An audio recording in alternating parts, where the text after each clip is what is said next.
Welcome back to the channel. I hope everyone is doing well. I hope you're having a fantastic day so far. In today's job opportunities, we're going to be going over some roles that you can do from any part of the world. And I'm going to be talking about Appen.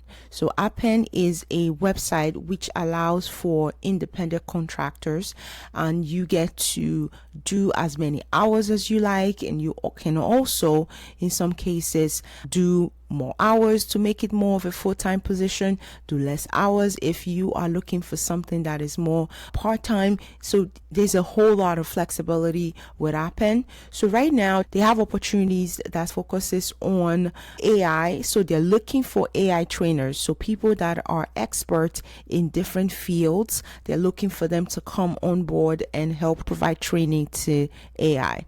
So with these positions, you are going to basically be using your expertise to teach the AI about different areas, different subject matters, for example, legal, for example, history, and so forth. So we're going to be talking about a couple of these opportunities so that you guys can go further and explore them if any of them catches your fancy. The first one I want to talk about is this one right here, which is legal prompt generation as well as annotation specialist.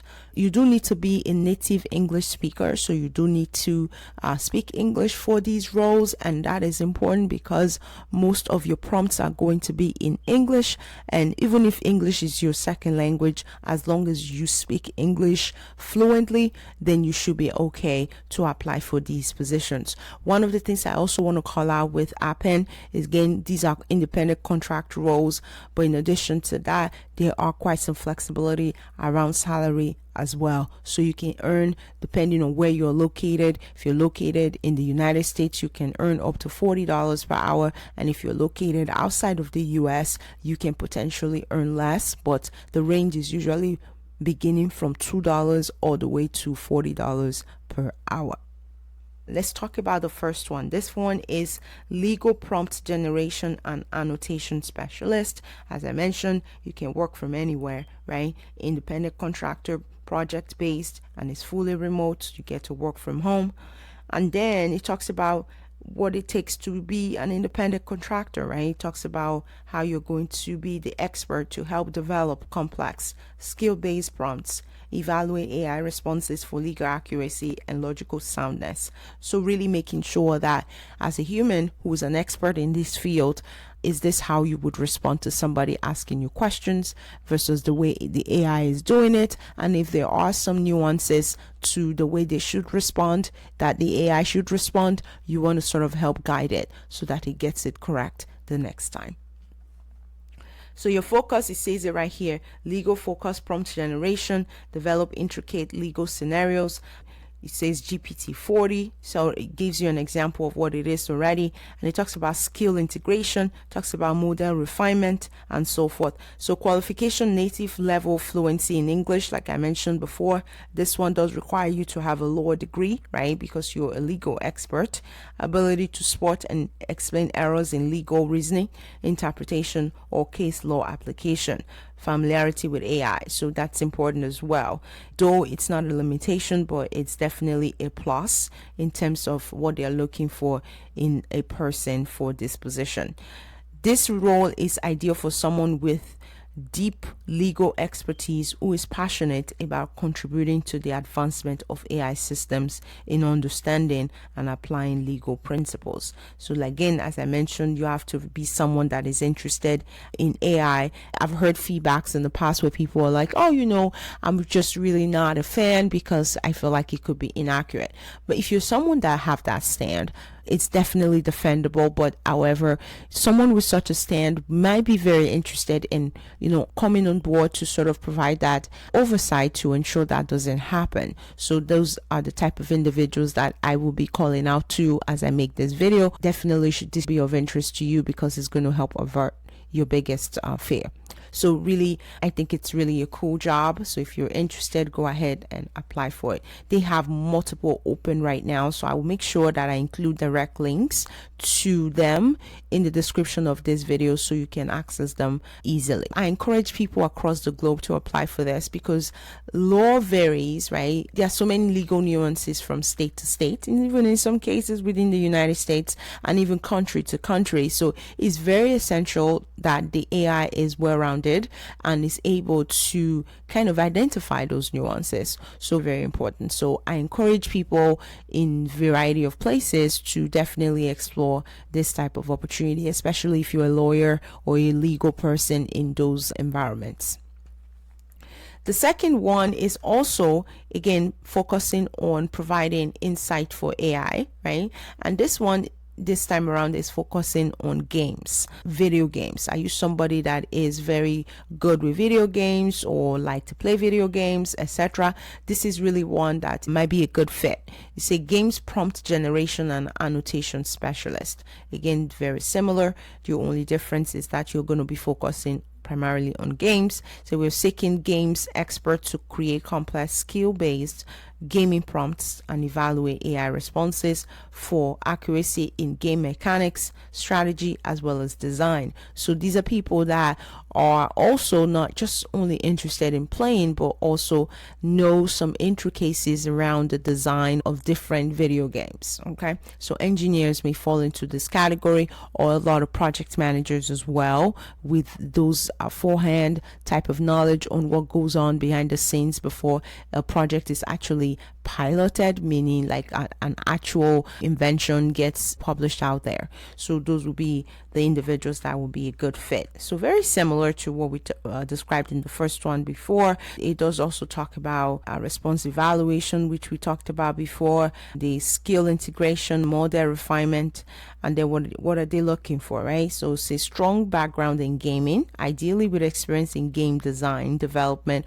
or competitive play across various genres. Talks about strategy games, talks about RPGs, MMOs. Okay, so these are just to give you a sense of the type of background still looking for. It also talks about deep understanding of game mechanics, which we explained earlier. So if you're someone that is, knowledgeable in those areas, especially in the actual mechanics of each game, which is basically the putting together, which is basically what each pieces mean and what it does. So you'll be a good fit for this one.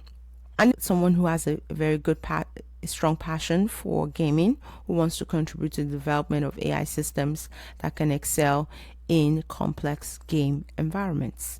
So the salary is pretty much the same because the idea is the same. The only difference is just the expertise.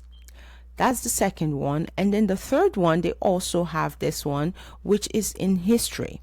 So are you somebody that is very fluent in history? Are you good with history? For example, American history, Nigerian history, wherever country you're part of, where you're very good in history, in the historicals around what happened, what are some of the specific details that only you would know that may not necessarily be out there. So if you, like, for example, I remember I was talking to somebody who is from the 5th or the 6th generations of a certain kingdom in Africa, and I was really intrigued by it. And what was exciting is that some of the details that the person said their great grandparents shared that were passed generations to generations, some of them were not even available in Google. You'd be so surprised. So I think those are the type of information that can be very important, right? So which is unique to those type of individuals that may not necessarily have the privilege to pass it down. This is an opportunity for you to take that and pass it down for people to become aware of them. So if you are interested, definitely encourage folks like that.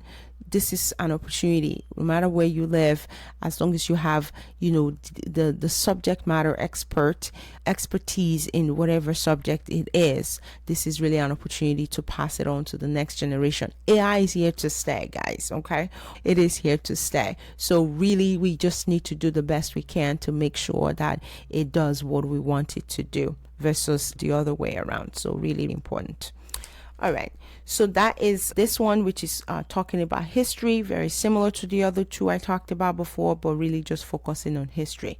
And then the next one is focusing on philosophy, and then we have another one which focuses on puzzles and riddles. So puzzles and riddles is another one, so very important. I do have a bonus role that I wanted to quickly share with you guys, and this is this position right here with Cable One. So Cable One is looking for someone to come on board and work as a change management specialist. So change management specialist, this is a fully remote role, and in this position, what exactly are you going to be doing? You're focusing on change management. You're going to be helping to make sure that any type of implementation of change, making sure that it's done seamlessly, making sure that all activities surrounding it happen as quickly as possible and also as seamless as possible, kind of carrying everybody along. This is more of a project manager as well. The focus is really what are some new changes, what are strategies behind those changes, how do you communicate those changes to staff, communicate changes to leadership, etc. Kind of making sure that there is some form of collaboration that is in place to carry everybody along and make sure that there is a safe landing with that change. Change is a very scary thing, and sometimes it can be a challenge for people. So this individual is going to sort of help mitigate all of that. So with this position, the salary based on my research show that you can earn between $50,000 and $65,000 a year. However, it might be more than that. So it really depends on many factors. So with this position, they do have on here some skills and qualifications. They will prefer someone with a change management experience, but that's a preference. So even if you don't have it, it's okay. They also talk about change management certification as a plus. So even if you don't have it, it's okay as well. And they do talk about other things. Someone who's very good with communication, that makes sense. Someone who's able to engage others, makes sense as well. Strong analytical as well as problem solving skills. All of that is relevant to this position. If you notice though, they do not talk about education at all. So that's one of the things that really caught my eye. There is no education requirement for this role, and there isn't any particular number of years that is expected for this role as well in terms of experience. So definitely encourage you guys to check it out. Cable One has quite a number of benefits as well. They talk about medical, dental, vision. They also have life insurance, and they have tuition reimbursement. All of these are available as soon as you're hired to work for this organization. So really pretty cool. So those are the roles, guys. I hope you find these leads helpful. Give this video a thumbs up. Subscribe to this channel if you've not subscribed already. Till next time, I wish you guys all the very best of luck, and I will catch you in the next one. Take care, guys. Bye bye.